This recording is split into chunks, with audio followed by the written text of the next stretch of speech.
Animator Tech.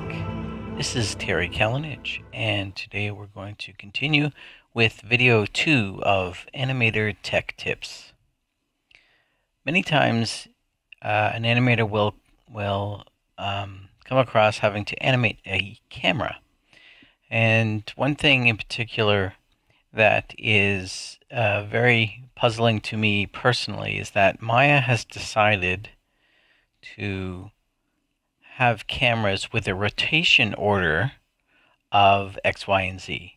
Now, I should first answer what a rotation order is. And basically, every object in Maya, anything that you can move, manipulate, translate, rotate, needs an order in which the rotates function. So let me give you a visual of what a rotation order does. So on this camera, this is the default Maya camera, the rotation order is X, Y, and Z. So that's the order. So what that means is on the X-axis, if I rotate, the Y and the Z don't move along with the rotation of the X, okay? So think of anything to the left of a rotation label will move with it. So we just rotated X. There's nothing to the left of X because the order is X, Y, Z. So that just stays still. But if we rotate Y, this will rotate the X axis with it because it's to the left of Y. The problem is cameras commonly pan, and this is a pan. So I actually, before I go too far with that, let me just show you. This is my camera that I've used many times.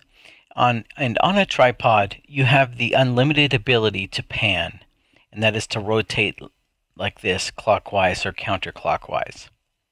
You also have a limited but fairly flexible ability to tilt up and down on a tripod.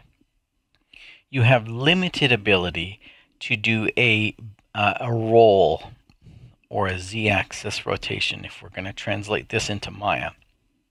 And on this tripod, the roll feature is down here at the base of the tripod.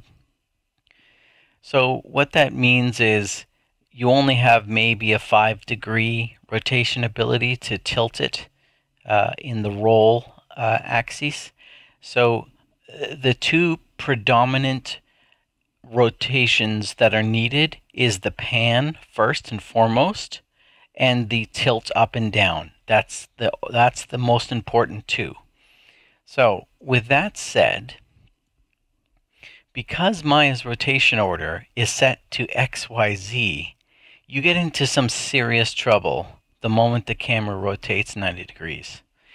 The reason this is serious trouble is if you ever need to edit your rotations, you're going to have some very aggressive values along the X and the Z values because they're gimbal locked. That's what the term is for. Now, if I just go into regular Maya rotate world space mode here, just using the E key, I can do other rotations, but when I rotate this Z axis, look at what's happening with the Y and the X.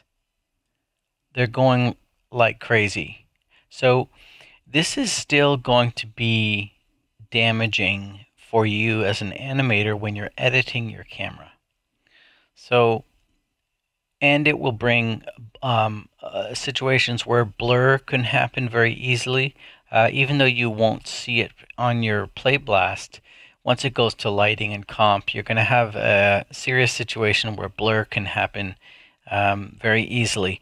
There are ways to fix it, but it will ignite that problem every time you edit another key on the camera when this gimbal lock situation is happening.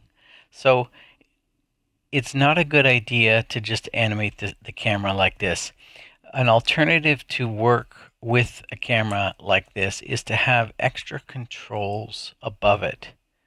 So that way you can use this control to do the pan, you can use this control to do the tilt, and you're never going to come across a gimbal lock situation if you separate your controls.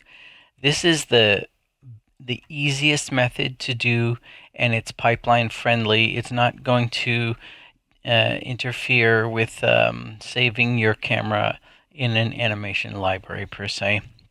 So this is something you should default to as your way of using a camera without changing the rotation order. Now, what I want to do here is show you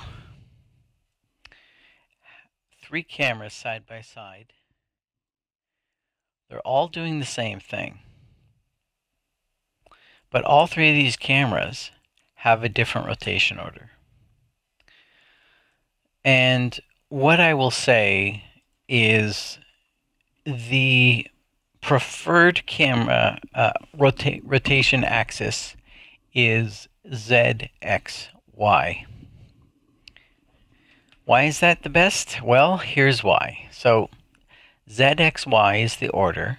So if I rotated Z in this situation, no other axis is moving. That means my pan and tilt is still true to as if it were on a tripod. Now, Z, X, Y. So now if I rotate, let's try X here. Z, X, Y. So now if I rotate X, Z is going to move with it, but that's okay because we don't do this roll very often, and it's fine the way it is because it's moving with the camera's tilt. So this is very desirable. And then with the Y rotation, it's as if it was on the ground on a tripod. The Y rotation axis will forever be parallel to the ground. So this is a very good rotation order for a camera. Now, I will caveat this advice with this. You must know for sure if you're working in a studio, if they accept rotation order changes on assets. This is important for if you were to save this animation with a rotation order change. If it is saved in a library where someone else can load that camera move for another scene, another shot, you need to know that those rotation orders are included in the animation library workflow. So ask a lead, ask a supervisor if rotation orders are part of library saving, because if you don't have that, you will destroy the move that you've done when the next person uses that animation on their camera, which has the XYZ default rotation order on their camera. So that's something you would have to check. So let me just show you the difference between the way this looks in the graph editor. So with this camera, this is XYZ. Notice that the Y rotation, everything is actually on quite a different number value here. It's not near the 0 mark. It's completely way down here, and then the X and the Z are doing their own little dips as I scrub by. So now let's compare that to the camera to the right. See, now this is a very different rotation of the Y, and X and Z are also very different. Now let's go to the preferred camera. ZXY. And you'll notice here, the X seems to make sense. The camera is doing a tilt up as it rotates around, and then the Z is doing another compensating rotation to get the camera back up on a 180 degree or facing the other direction. So this one actually makes more logical sense in the graph editor as well, the ZXY camera. So that's going to be much easier for you to use, or you can alternatively use the multi-control method for a camera, which is perfectly fine as well. So let's get down to this also. I just want to show you the what the scene is. So basically it's a camera following a plane. Plane overshoots and the camera tries to compensate and refocus as the plane passes by. So this is something that you'll probably animate. You know, this is very typical situation. And so this is if you have to edit your camera, which you know you're probably going to get notes on things like that. You never get it perfect the first time. So if you need to edit things, you want to make sure that your camera is set up in a way that makes sense and doesn't have wild keys flying around.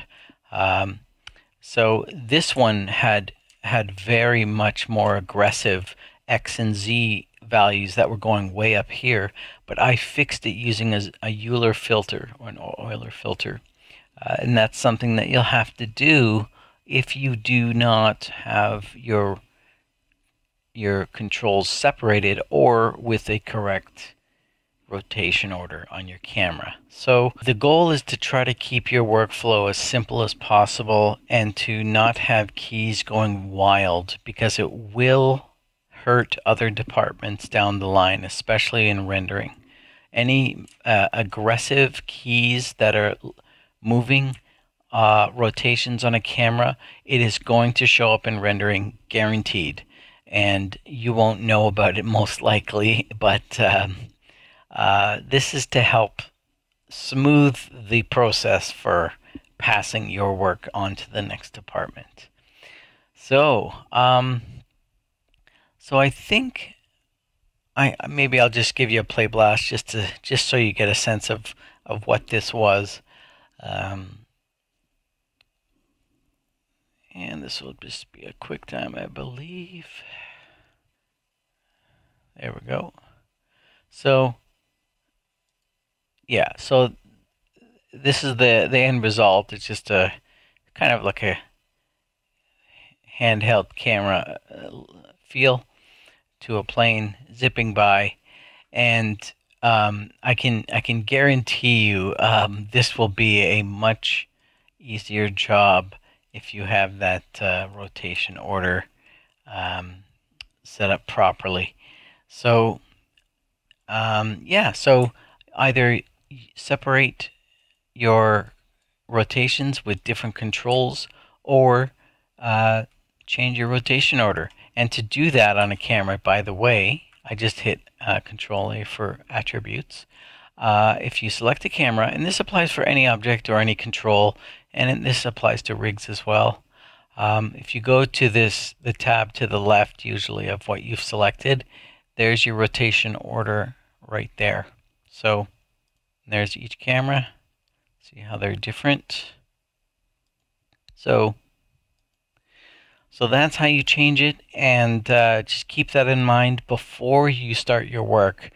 It's something that most animators don't even think about, and they get themselves in trouble once they're editing and they have a lot of gimbal locks while they're working on their scene, and then they can't go back. They have to they have to fight it and continue with that. So with that Animator Tech Tip, thank you very much for your time.